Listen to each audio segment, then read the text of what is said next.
Se você assistir aos primeiros 10 minutos dessa história, você vai ter a certeza absoluta de quem é o assassino. Você vai apontar o dedo pra tela, vai sentir raiva do suspeito óbvio e vai ficar enfurecido por que a polícia demorou tanto pra prender essa pessoa. E é aí que mora o perigo, porque os monstros de verdade não são aqueles que se escondem nas sombras, com a faca na mão e que são assustadores. Geralmente, eles sentam na sua mesa, seguram a sua mão enquanto você chora, se apresentam como líderes espirituais, como protetores. Hoje eu vou te contar a história de um dos casos mais assustadores da história recente do Rio Grande do Sul. Ele é o sumiço da jovem Cauane, do bebê Miguel de apenas 2 meses e de um adolescente chamado Ariel. Foram 3 vidas apagadas de um dia para o outro. É uma história cheia de mentiras fabricadas e uma reviravolta que faz até os próprios investigadores com anos de experiências terem um embrulho no estômago. Bom, tudo começa por volta da metade do ano de 2024. Cauane Martins, uma jovem de 18 anos, vivia uma rotina intensa para cuidar do seu filho, pequeno Miguel, que tinha por volta de 2 meses de vida. Junto deles, no mesmo círculo comunitário, estava Ariel Silva da Rosa, que era um adolescente de 16 anos, com um futuro brilhante pela frente, cheio de planos e também muito próximo de Cauane. No dia do desaparecimento, os 3 simplesmente saem de casa e nunca mais retornam. Nenhuma mensagem, nenhum aviso, nada. Eles simplesmente somem. As horas, infelizmente, viram dias, o celular de Cauane só dá a caixa postal e aí o desespero começa a tomar conta das famílias em Esteio, na região metropolitana de Porto Alegre. E quando a Polícia Civil entra no caso, os olhos das famílias e da comunidade se voltam imediatamente para uma pessoa, o perfil perfeito do suspeito. Existia um homem no histórico recente da família, um sujeito com histórico de agressividade que já tinha tido atritos sérios com Cauane por causa da paternidade do bebê e dívidas não pagas. Inclusive, testemunhas disseram que viram ele rondando a área, ele tinha um motivo, tinha um histórico e ele não gostava do Ariel, que era o adolescente que sempre estava com a Cauane. Para a opinião pública e para quem acompanhava os primeiros dias de busca, o caso estava praticamente resolvido. Era um perfil clássico de crime passional, era a narrativa perfeita. Tanto que a polícia passou alguns dias vendo cada passo desse ex-parceiro. Telefones, busca nos locais por onde ele passava, tudo apontava para ele. Exceto por uma coisa. Enquanto a Polícia Civil cercava o principal suspeito, nos bastidores das buscas surgia uma figura exemplar. O nome dele, Josemar.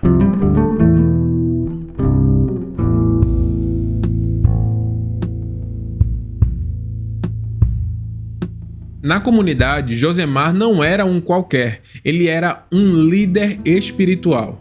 Um homem acolhedor, de fala mansa, que atendia pessoas em momentos de desespero e ele pregava a caridade. Quando o Cauane e as crianças sumiram, o Josemar foi um dos primeiros a prestar o apoio à família dela. Ele ligava para saber notícias, prestava apoio à mãe, confortava a mãe de Cauane, oferecia orações e acompanhava de perto a movimentação da polícia com a preocupação quase que paternal, sabe? Aos olhos de todos, Josemar era fortaleza enquanto o suspeito número 1 estava na delegacia jurando inocência. Mas a perícia criminal, ela não trabalha com aparências, ela trabalha com rastros e foi aí que a história começou a mudar.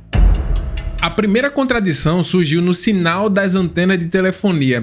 O ex-namorado, aquele que todo mundo acreditava que era o culpado, conseguiu provar sua inocência. Ele provou com imagem de segurança e a localização exata do telefone que mostrava que ele estava a quilômetros de distância quando a Cauane parou de responder no WhatsApp. Então, o suspeito número 1 tinha um álibi blindado, não tinha mais o que falar contra ele. Bom, se o vilão não fez, quem fez? Foi aí que os delegados reanalisaram todas as testemunhas e voltaram para a estaca zero, porém um detalhe minúsculo fez toda a diferença e consequentemente chamou a atenção de todos os investigadores. Diante da família e dos conhecidos, a postura de Josemar era de absoluta normalidade. Era como se nada tivesse acontecido, como se ele não soubesse de nada. Afinal de contas, ele tinha um papel de conselheiro da comunidade. Era o papel dele acalmar as coisas, confortar. E como ele era uma das pessoas que tinha muita proximidade com Kawane, afinal de contas, ela via ele como um conselheiro, o nome dele surgiu naturalmente nas investigações, como alguém que iria dar informações para chegar no paradeiro da pessoa que cometeu esse crime, não como o culpado real. Só que quando a polícia civil chegou na casa do pai de santo, do Josemar, ele não conseguiu sustentar a versão nem por 5 minutos, ficou muito nervoso e logo confessou o crime. E a verdade que começou a surgir, ela se mostrou muito mais macabra do que a hipótese inicial de que um ex-namorado, num ataque de fúria, fez isso contra Kawane. Isso se mostrou muito premeditado. Tinha se mostrado uma execução fria e planejada por quem se dizia protetor.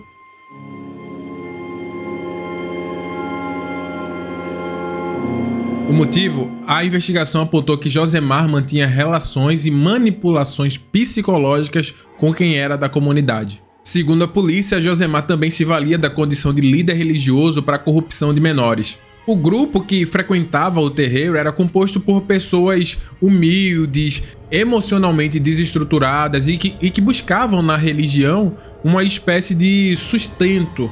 Houve de crianças, oferecimento de bebida alcoólica e cigarros também. Tudo isso conta a delegada do caso, tá? Agora, a existência do bebê Miguel e a cobrança de dívidas que Kawane e o Ariel sabiam era uma ameaça àquela imagem que o Josemar ostentava, né? Aquela imagem intocável de referência que passava muita segurança para a comunidade. E um dos segredos mais impactantes era que, na verdade, o pequeno Miguel era filho do Josemar.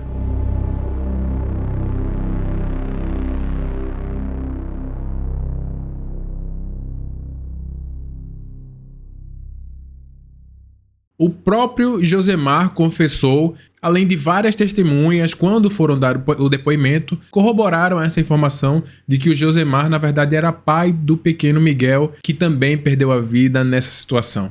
Até aqui, talvez você ainda não esteja enxergando um motivo plausível para o Josemar realmente ter feito isso. Só que a história, ela fica mais macabra ainda, muito mais complicada. Essa relação que o Josemar tinha com a Kawane era uma relação extraconjugal, ou seja, o Josemar era casado com uma mulher chamada Belísia. Então, a Kawane, agora com o filho Miguel, se tornou um segredo muito mais complicado dele esconder. E com uma imagem de líder religioso intocável, muito respeitado para zelar, ele decidiu proteger de uma vez por todas essa reputação que ele tinha, colocando um fim tanto em Kawane quanto na vida do próprio filho. No fatídico dia do crime, o Josemar atraiu a Kawane, obviamente iria com ela junto o bebê Miguel, porque era um bebê de apenas 2 meses, então ela andava com ele para cima e para baixo, e infelizmente, como viviam sempre juntos, o jovem Ariel foi com ela. Como eles já tinham uma relação de confiança, a Kawane e o Ariel foram de encontro ao Josemar, sem nem pensar o que estava por vir. E a investigação apontou que o Josemar não agiu sozinho, ele envolveu a esposa Belísia na tentativa de ocultar os cadáveres e ainda limpar os vestígios para que o crime não fosse descoberto. E aqui a situação vai ficando um pouquinho mais delicada, porque a partir das investigações da Polícia Civil foi constatado que sim, o Josemar mantinha uma relação extraconjugal com a Kawane e ele já havia tentado matar ela 1 mês antes da consumação do crime. Então isso até agravou a condenação dele, porque foi um feminicídio qualificado. E uma das coisas mais intrigantes nessa história toda é que, dentre as pessoas que deram depoimento à polícia, teve uma pessoa que soltou uma informação que deixou a polícia muito intrigada. A depoente falou o seguinte, que a Belísia, que era a esposa do Josemar, se referia a ela mesma e a ele como pessoas que, entre aspas, tinham 18 mortes nas costas. Isso despertou um alerta na Polícia Civil, porque não havia-se prova dessas 18 mortes, mas a polícia começou uma série de investigações para os desaparecimentos sem soluções, para ver se eles conseguiam de alguma forma ligar esses desaparecimentos ao Josemar e a sua esposa Belízia. Cauane, infelizmente, foi assassinada com 52 golpes de faca pelo corpo.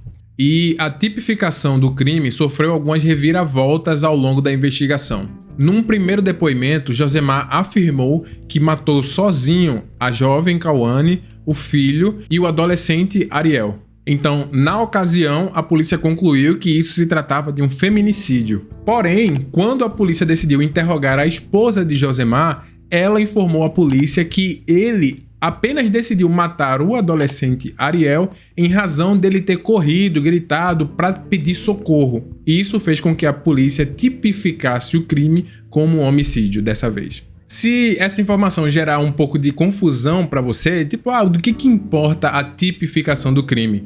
Homicídio ou feminicídio, um tem uma pena mais severa do que o outro, tá? Por isso que é importante tipificar da forma correta.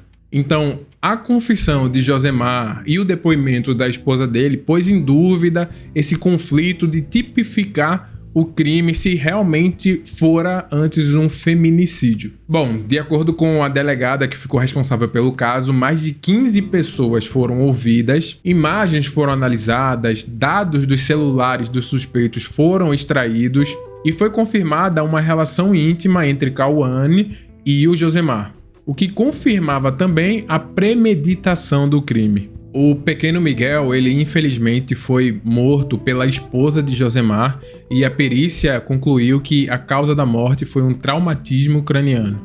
E o pai de santo ainda confessou que o jovem Ariel só foi morto porque ele acompanhou Cauane, ele não era o foco principal dessa ação. Então, pelo fato deles serem amigos, estarem andando sempre juntos, ele acabou se tornando uma vítima. Se ele não tivesse acompanhado ela naquele dia, ele estaria vivo até hoje, possivelmente. Os corpos dos três, a Cauane, o bebê Miguel e o Ariel, foram encontrados 2 dias depois do aparecimento em uma vala e com alguns pedaços de madeira em cima para tentar esconder.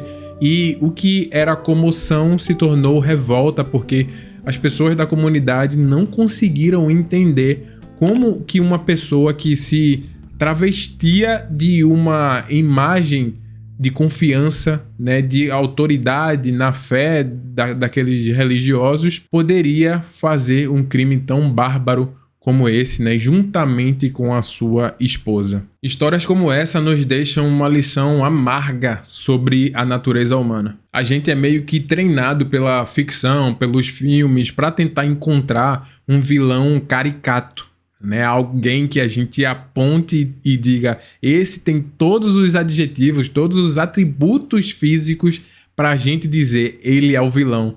Quando na verdade o vilão pode estar sentado ao nosso lado, segurando nossa mão e tentando nos confortar de algo que ele causou. Então, os crimes na vida real nos mostram com uma frequência assustadora que a pior ameaça é muitas vezes aquela que domina a arte da dissimulação. É a pessoa que conquista a sua confiança para depois usar essa própria confiança contra você. A memória de Cauane, do pequeno Miguel e do Ariel ficam para sempre para mostrar que a gente deve sempre enxergar além das aparências. Bom, se você chegou até aqui, me diz em que momento da história você achou que ela ia mudar de rumo. E não se esquece de se inscrever no canal para não perder nenhum documentário investigativo. O foco desse canal é toda semana trazer aqui um documentário, então ativa o sino de notificações se esse é um tema que te interessa. Deixa um comentário e até o próximo vídeo.